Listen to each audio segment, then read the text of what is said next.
Yeah, our town is the story we're telling, but this isn't a story about no cons or felons. This is not Hemingway, this is Wilder's way, and if you're smart, you're gonna hear what I have to say. Yup, Grover's Corners is the place to be. We got George Gibbs and a girl named Emily. They were friends from the start and fell in love, but at the end of the book, Emily is up above in heaven because she died during childbirth, just like Catherine Barkley, for what it's worth. Despite her husband George's tears and pleas, but enough of that, here's a better summary. Act 1. They call it daily life. No crying, death, or even strife. We meet all the people of our town, the commoners, not dressed up in fancy gowns. They gossip a lot and are quick to judge.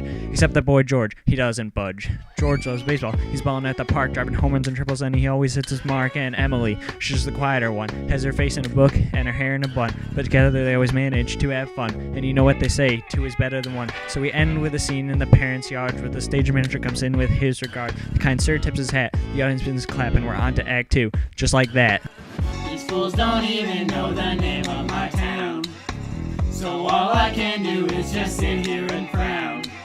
It's so upsetting that this place is unknown. One day maybe I'll make a name of my own. Our town, our town, our town, our town, our town, our town, our town, our town, our town.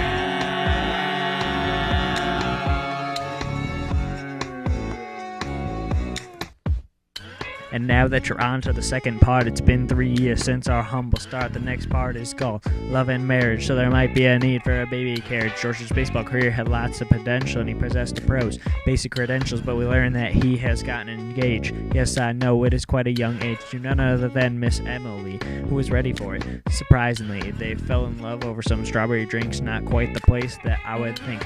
We get a lecture about divine power as the wedding is set up with lots of flowers. George gets heckled by his old friends, but the stage manager puts this quickly to an end. Our groom has some last-minute regrets. Understandably, he doesn't want to grow up yet, but of course the wedding must start, you see. After all, he went down on one knee. The service begins and everything is quiet except Mrs. Soames, who is causing a riot, telling us how lovely weddings are.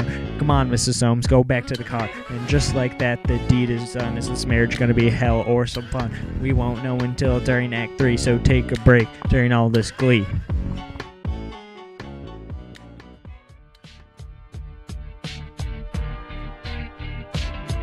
It's time for the last part of a trilogy, cause you see it's no lie, we've come to Act 3 and I don't want to get everyone's hopes all down. But some sad things have happened in our town, the years have passed and many have died and cried and wondered why they're not alive. But all we can do is lie and say they're in a better place. It may not be true, but we gotta keep saving face.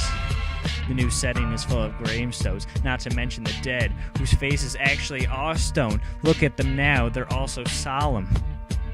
Surrounded by these horrid walls and columns, they're waiting for the eternal parts of themselves to emerge. With the bodies of heaven, they must try to merge. The undertaker looks over and takes a breath as we learn the grim news of Emily's death. Now here comes the group of sadness and mourning. Tears will be shed, so hear my warning. Emily in her state finally figures it out. These living people take it for granted, they're too full of doubt. The young Miss Webb wants to live one more day, one more happy day, God. What do you say? We journey to the scene of her 12th birthday.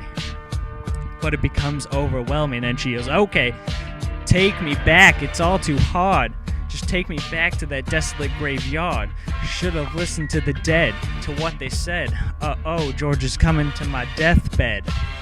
George shuffles to the grave and throws his head down in pain. The dead exclaim, they don't get it, it's such a shame.